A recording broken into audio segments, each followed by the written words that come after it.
Hello, YouTube. I am here to tell you how I bought a home at age 21 with very little of my own money, and I used a good portion of money that I was already indebted to paying back to then get a mortgage and buy a house at age 21. Now, when I was 21, this was 2017. I know that the market has changed a little bit, but for all intents and purposes, besides just the housing market going up, I mean, you could still replicate this today. And I also want to say, I know everyone's situation is different.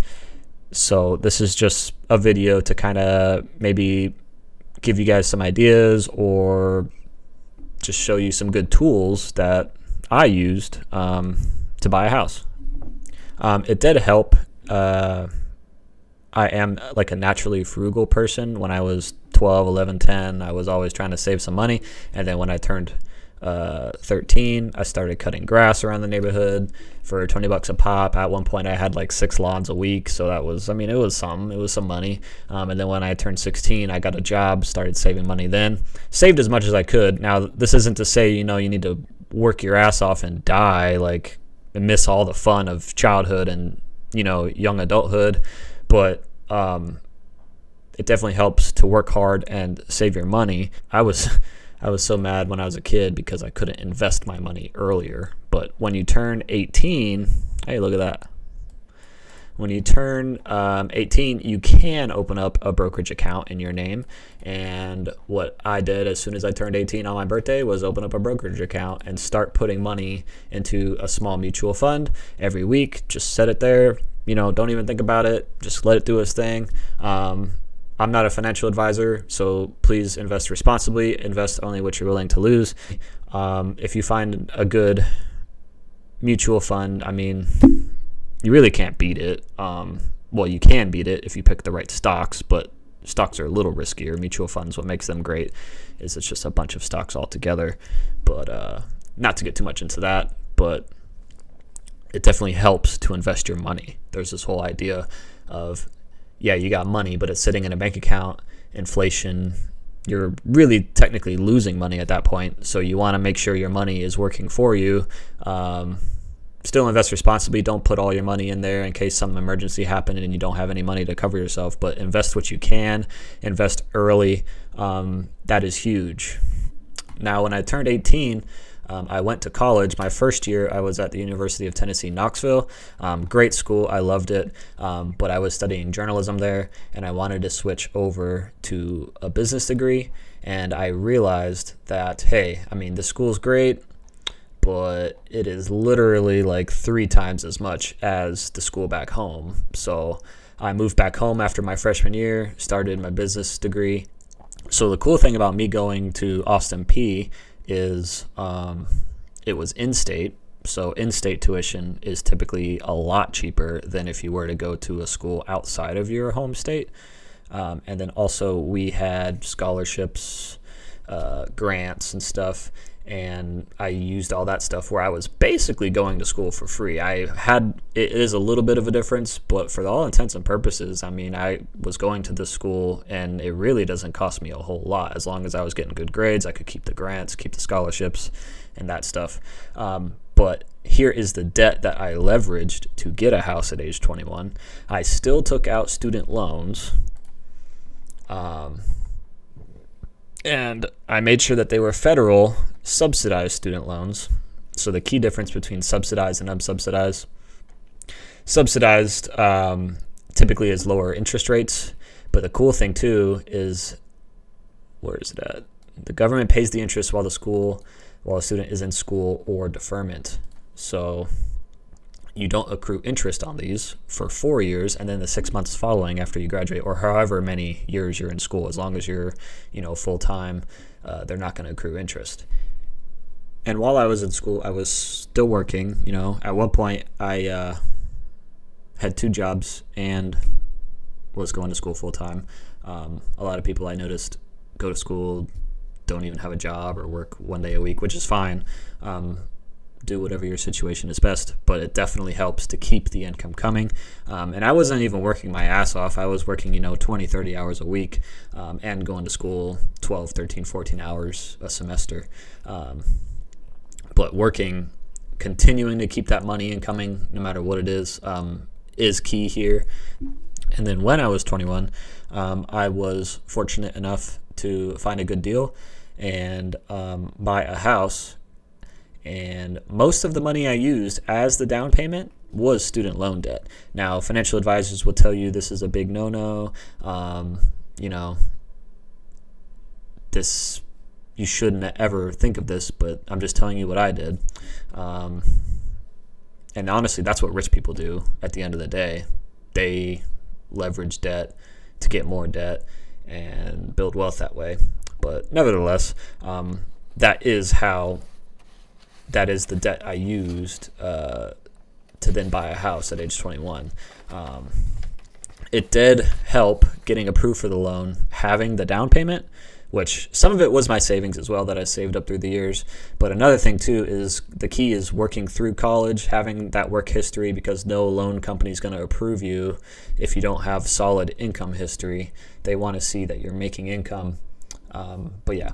And then when I bought that house, me and my two buddies, we lived in it together. This is a theme called house hacking, where you live in the house and you rent out the other parts of the house and make some money.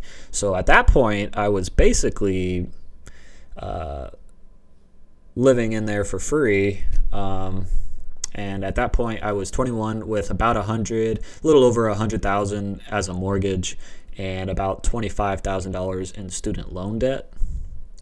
So then I was like, what the hell do I do with this? I just got myself into more debt, and I haven't even got a real big boy job yet. So what I did was join the Army Reserves. And the Army Reserves and the National Guard, and any other reserve/guard branch, Air Force, Marines, I'm sure. Well, actually, I don't know for sure, but I know the Army has this program.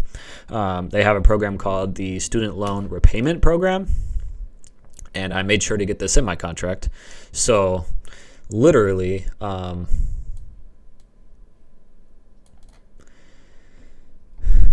had used these student loans as a down payment to get a house. And then right after I bought the house, I had my two buddies move in.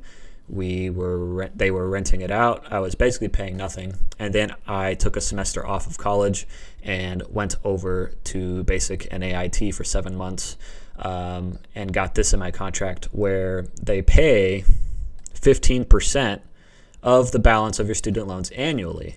So after the time you finish your contract, typically to get this incentive, you have to sign a 6-year Army Reserve contract. And I know it sounds horrible, but really it's not that bad. It's 1 week in a month, 2 or 3 weeks in the summer, typically. Sometimes they can make you come in a little bit more than that, but it's really not that bad. And I hated it, but would I do it again? Absolutely. But yeah, I got this program, and by the time I finished my contract, the Army had paid most of my student loans. And then another cool thing too about my situation was because I was joining with over 60 hours of college credits, I then joined as an E3. As an E3.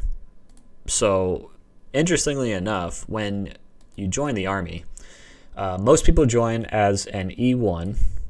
And if you look down here on this pay table, they have a little cutout here where E1 less than 4 months. So that's basically the pay you get when you're in training, which is nothing. $16.95 a month is nothing. But I mean, even compared to E1 after the 4 months, it's a pretty big increase there. But because I had those college credits, I skipped that, and I was getting paid this right off the bat. So that is a big difference compared to that. And when I left for 7 months, my buddies were still paying me for the house, so that was covered, and they made sure it didn't burn down or whatever. And then a really, really cool thing is I was double dipping. So when you are a reservist, guard, or just a reservist, and you are active duty for any reason, you get what's called BAH, which is basic allowance for housing. I was not married, did not have any kids, so I got the rate without dependents. But hey man, it's still money that the Army was paying me for simply owning a house. As you can see, the rates vary greatly by the area, but let's just find, here we go. I mean, Tennessee, if we look at the cheapest Tennessee rate, that's an extra $1,200 a month. So essentially, I was gone for 7 months, had no expenses because the Army was feeding us. There wasn't really anything I could spend my money on, and I was getting paid the E3 active duty rates while getting BAH, paying for my house, and my buddies back home were paying me for the house as well. So at that point, I was raking in the dough. I mean, not really raking in the dough. The Army doesn't pay that great, to be honest, but in my situation at age 21, I mean, hell, it was great. But yeah, I had completed my 6-year contract recently, actually, about 3 months ago, and the Army paid most of my student loans. So yeah, in summary,